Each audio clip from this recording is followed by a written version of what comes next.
Thank you very much.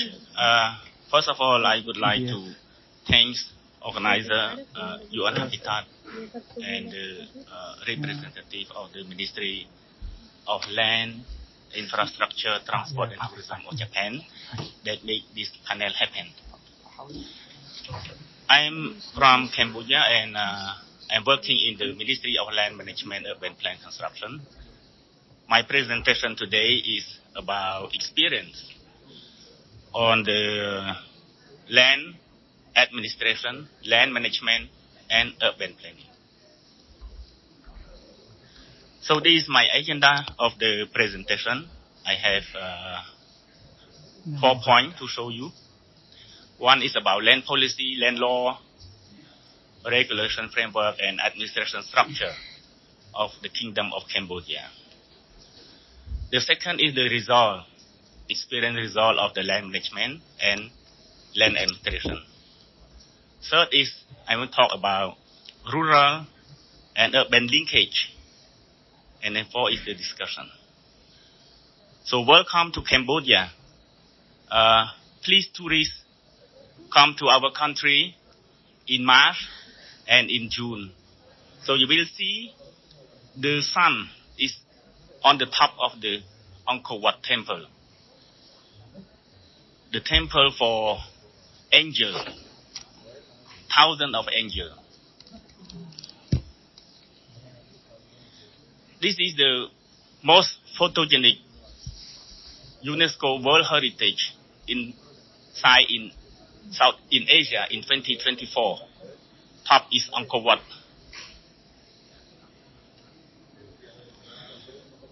This is my country, the Kingdom of Cambodia. Yeah, very easy to find in Google Earth. So we have territory about 181,035 kilometers square. And the population recently is 17.6 million.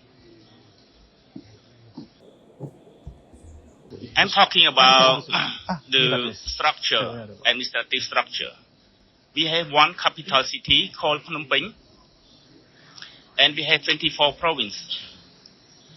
I just choose one here is the Land Law 2001 as the basic on the land management. Just one law. I don't we have a lot of law, but it's necessary to just show you one law. And we have the National Policy on Land Management and Urban Planning year 2011, based on the Land Law 2001. We have royal decree that's signed by the king, everything that's signed by the king, such as law or other royal decree that appointed by the king. We have sub-decree and government circulation that's signed by Prime Minister. And then we have prakah. In our language, we call prakah. It means ministerial circulation. It's signed by minister. This kind of three-level administrative for our country. I would like to talk a little bit about the vision of the National Land Policy on Land Management and Urban Planning year 2001 is to ensure that all land in Cambodia will be managed, used, protected, and developed through the integration of strategic spatial planning and the smoothing of the necessary rule and tool for harmonizing area in each geographically location. In this chain, national land policy management should avoid difference of opinion, adhere to the hierarchy of plan at the national and subnational level, and have specific provision on the foundation of land in each location and the use. The purpose of this land policy is to ensure the efficient use of land and natural resource, sustainability and equity to support socio-economic development, ensure food security, national defense, and natural balance. Orient the national development in balanced manner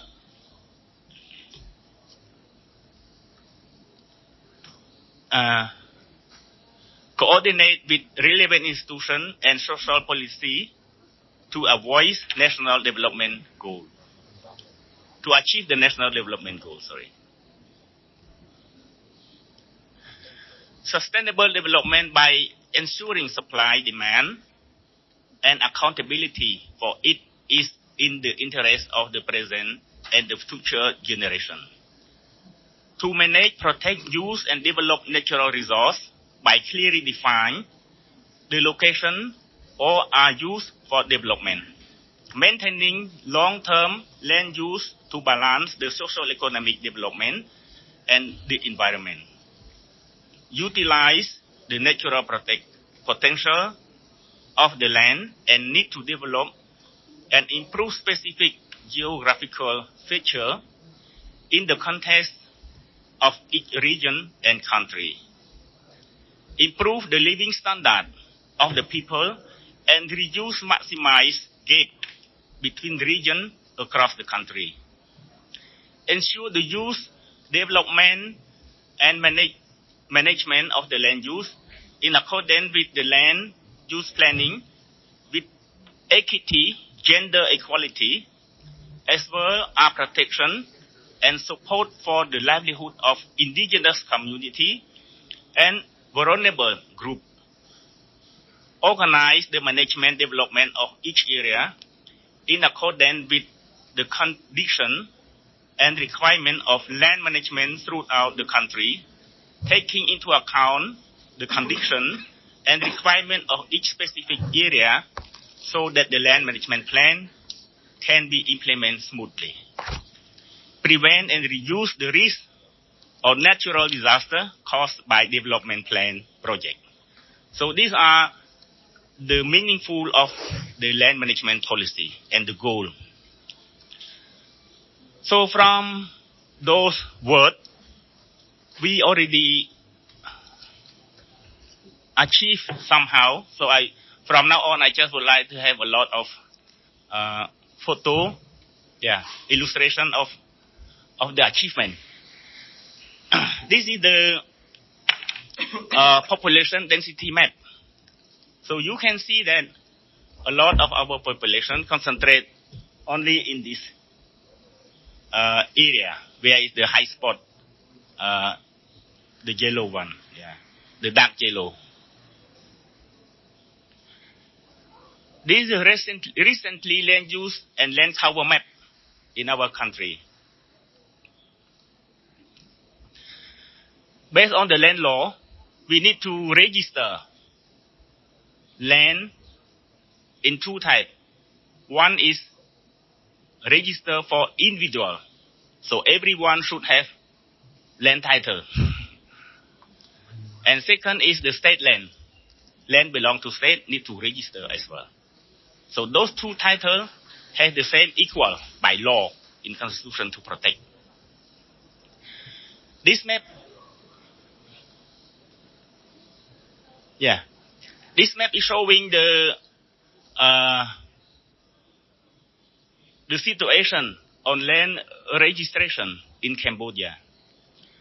The green one is the area where we already land had been registered. Total is 7 million land title had been registered.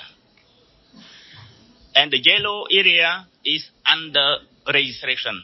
So we still need to register about 6 million land title. The white spot is the area where no need to register because this is the protected area, such as deep forest, and we have a big lake we call Tunle Sap Lake also. By our planning, we need to register all this in 2026. All countries need to be registered. And land title need to complete in 2028. So all land had been registered with the title. I just would like to show you the type of the title. So this is the title. Upper is the state land. Here.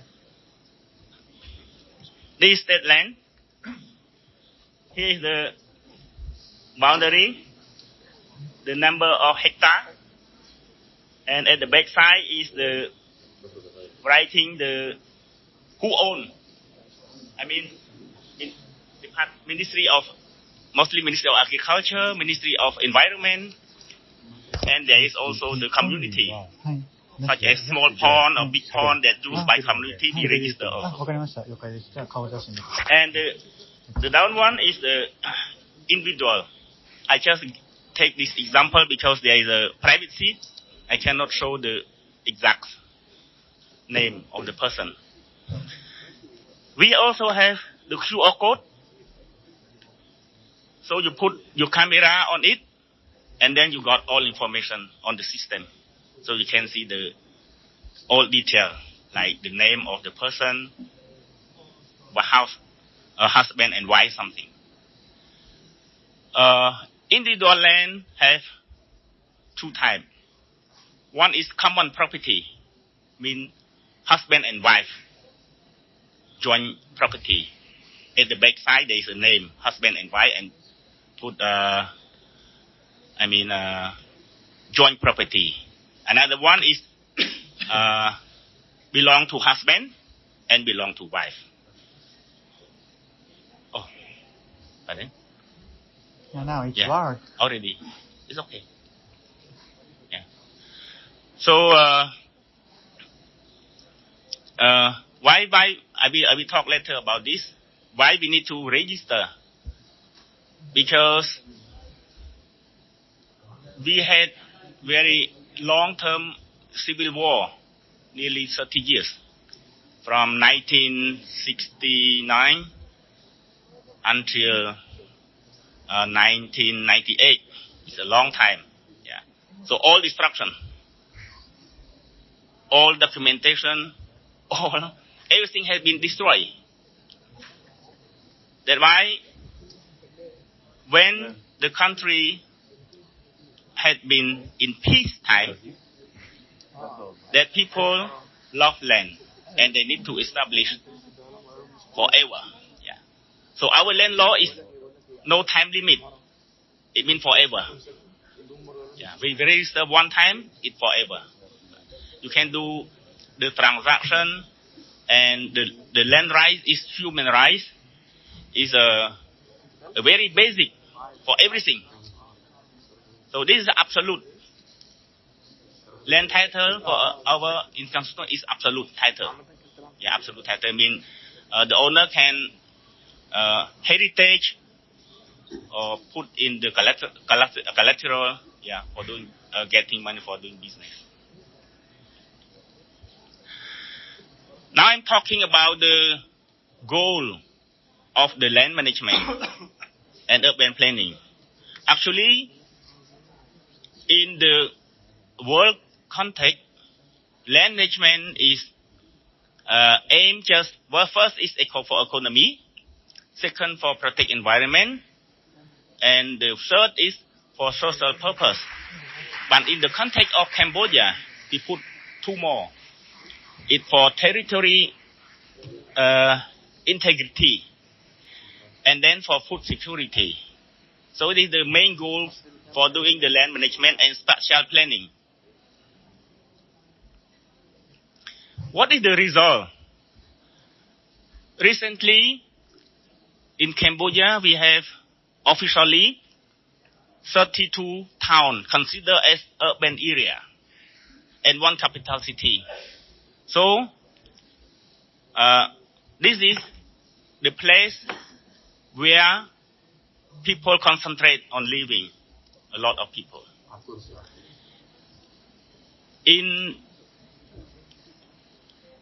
You see in this area, in 32 area that locate in black in a right spot, combined together is 9,700 square kilometer.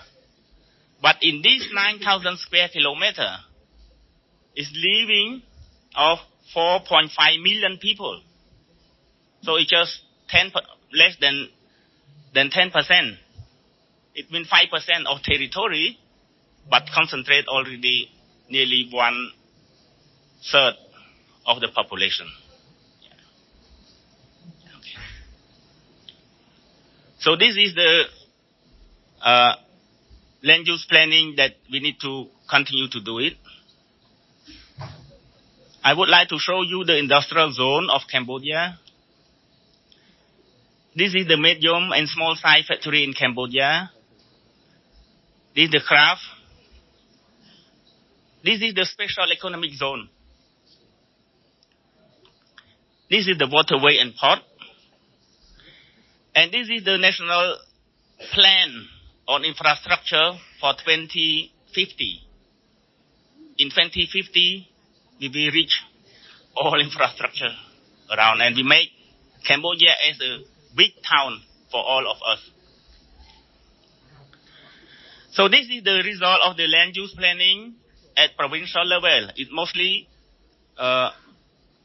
consider of the zoning and vision in each area.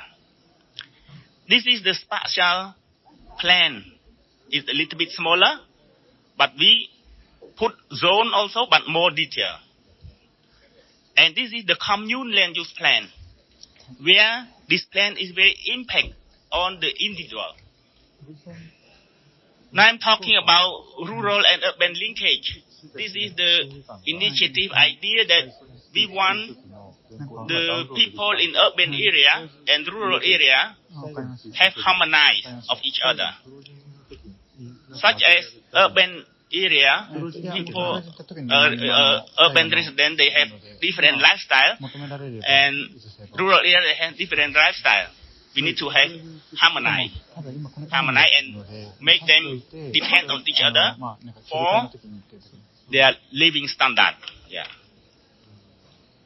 This is the city. One is Phnom Penh capital. One is at the coast seesaw of town, and another one is a cross-border town. So the cross-border town is very important on economy development, because we have border trade between Vietnam and Laos, Vietnam and Cambodia, and Cambodia and Thai. Thank you for your attention.